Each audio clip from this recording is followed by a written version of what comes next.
इस भूमि ने एक संदेश हमको दिया।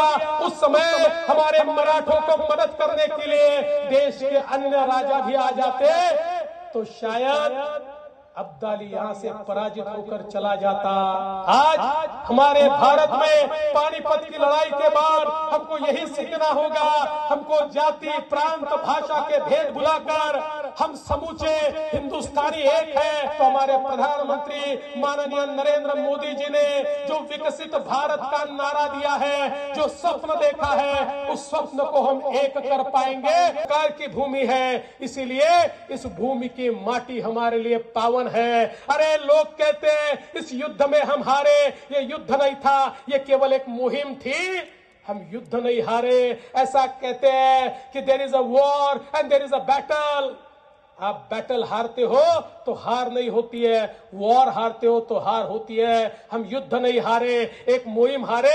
मराठे थे, उनकी ताकत थी, फिर वापिस खड़े हुए।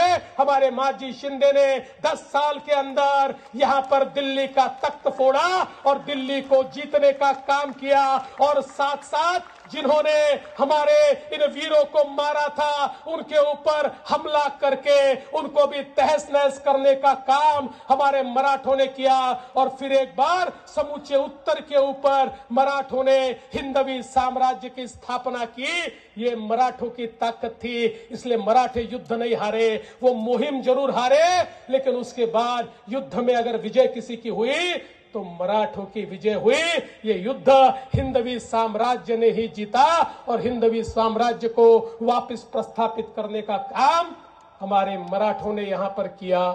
इसीलिए ये जो युद्ध भूमि है, ये हम सबके लिए पावन भूमि है। इस भूमि ने एक संदेश हमको दिया।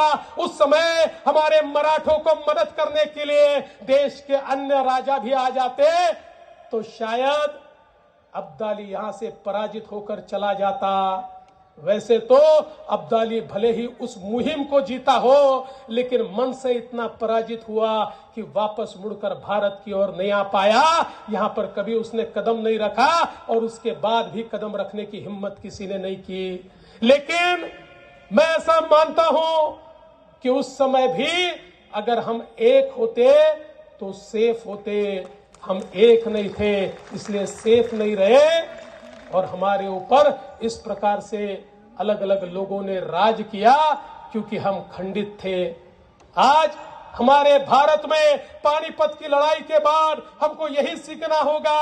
हमको जाति, प्रांत, भाषा के भेद भुलाकर हम समूचे हिंदुस्तानी एक है, हम सारे भारतीय एक है। इस प्रकार की भूमिका को रखते हुए देश का दुश्मन कौन है, इसको समझते हुए अगर हम सब लोग एक साथ आगे बढ़ेंगे तो हमारे प्रधानमंत्री माननीय नरेंद्र मोदी जी ने जो विकसित भारत का नारा दिया है, जो स्वप्न देखा है, उस स्वप्न को हम एक कर पाएंगे, उस स्वप्न को हम पूर्ण कर पाएंगे।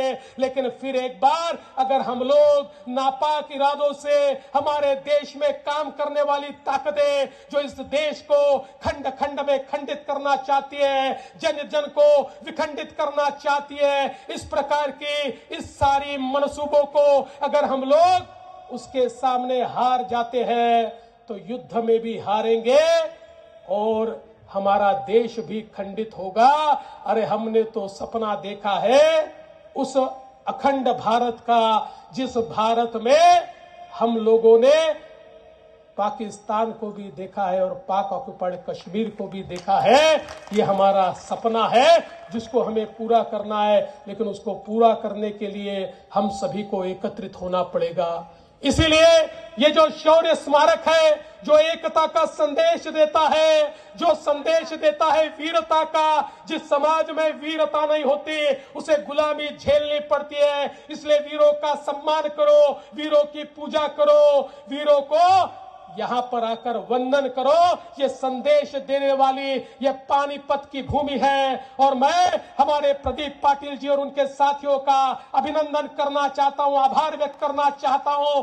आपने इस जज्बे को यहां पर जीवित रखा है और जिस मेहनत के साथ और जिस शिद्दत के साथ आप इस कार्यक्रम को यहां पर आयोजित करते हैं और यहां पर जिस जमीन का अधिग्रहण करना है और मुझे बताया, मैं उन किसानों का भी आभार व्यक्त करता हूं कि हमारे प्रदीप जी ने और हम उनके साथियों ने किसानों को यह निवेदन किया कि यहां पर आपकी भूमि हमको इस स्मारक के विस्तार के लिए चाहिए।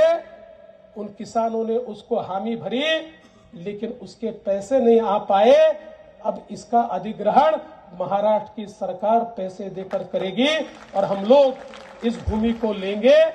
और साथ साथ यहां पर इस शौर्य भूमि में जिनसे हमने शौर्य का गुण लिया, हमारी धमनियों में जिनका शौर्य दौड़ता है, ऐसे छत्रपति शिवाजी महाराज की प्रतिमा भी इस भूमि में होनी चाहिए।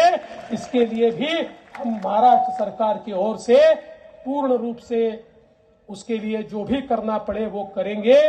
और मैं आपको ये भी आश्वस्त करना चाहता हूं, अगले शौर्य दिवस पर हम हरियाणा के आदरणीय मुख्यमंत्री जी को आपकी ओर से निमंत्रण देंगे और उन्हें ये निवेदन करेंगे कि सैनी जी भी यहां पर उपस्थित रहे।